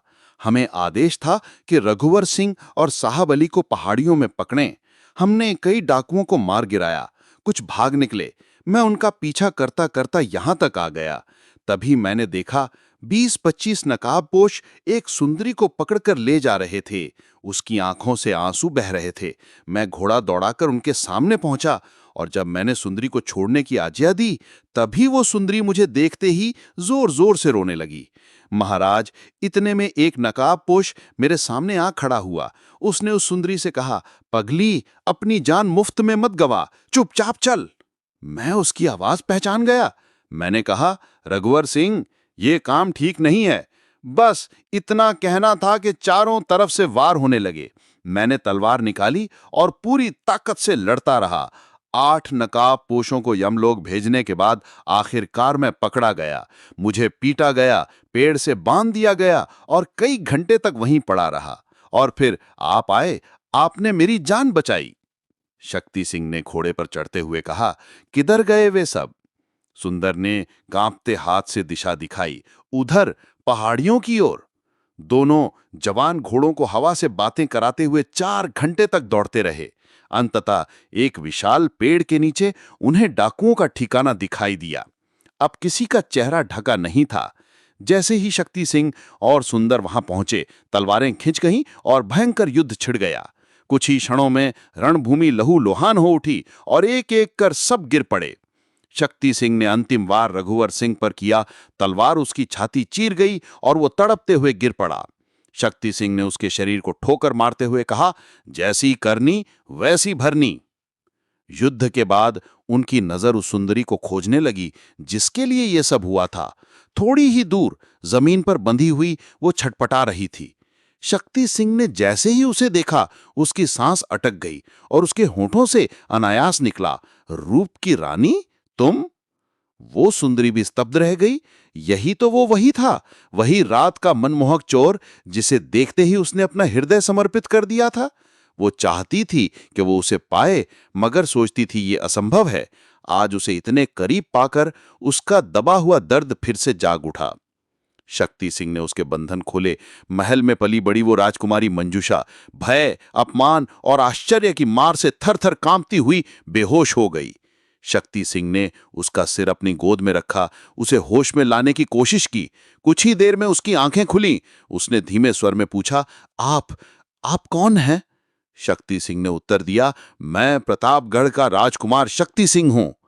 ये सुनकर मंजूषा चौंक पड़ी, जल्दी से उठकर बैठ गई। शक्ति सिंह ने उसे धैर्य बंधाया, डरिए मत, मैं आपको आपके पिता के पास पहुंचाऊंगा। मगर मंजूषा ने सिर हिलाते हुए कहा, नहीं, आप महल नहीं जा सकते। सब यही मानते हैं कि मेरा अपहरण आपने किया है। आप मुकुट के भी चोर हैं और मेरे भी। सब आपको अपराधी समझते हैं। लेकिन वो नहीं माना और सीधे महाराज के हाजिर हो गया। पहले तो मुकुट चुराने वाले पर प्रचंड क्रोध आया, पर जब सच्चाई सामने आई और उन्होंने जाना कि वो कोई साधारण चोर नहीं बल्कि प्रतापगढ़ का राजकुमार शक्ति सिंह है, तो उनका हृदय खिल उठा। जिन शंकाओं और चिंताओं से वो अपनी पुत्री मंजूषा के भविष्य को लेकर घिरे हुए थे, वो सब क्षण भर में धुंध की तरह मिट गईं। उन्होंने अपनी पुत्री का विवाह शक्ति सिंह से तय कर दिया और विधिवत निमंत्रण भेजा। शीघ्र ही प्रतापगढ़ के महाराज विशाल केसरी अपने पुत्र संग मौर्यपुर पहुंचे। नगर को दीपमालाओं, ध्वजों और पुष्पों से सजाया गया था। चारों ओर उल्लास और उमंग की गूंज थी। शुभ मुहूर्त पर राजकुमारी मंजूषा और राजकुमार शक्ति सिंह का पाणी ग्रहण हुआ। इसी अवसर पर मंत्री ने भी अपनी कन्या का विवाह शूरवीर सुंदर सिंह से संपन्न कर और महाराज ने उसे जागीरों का दान देकर मान बढ़ाया। जब सभी राजपुरुष उत्सव के बीच महल में बैठे थे, तभी मंत्री ने हंसते हुए कहा, महाराज, आपकी आज्ञा हो तो उस चोर को भी बुलवा दूं। इस पर सब ठहाका मारकर हंस पड़े और महाराज मोरेश्वर ने मुस्कुराकर कहा, नहीं नहीं, अब उसकी जरूरत नहीं, उसने तो मुझे अपने ही हाथों से बांध लिया है।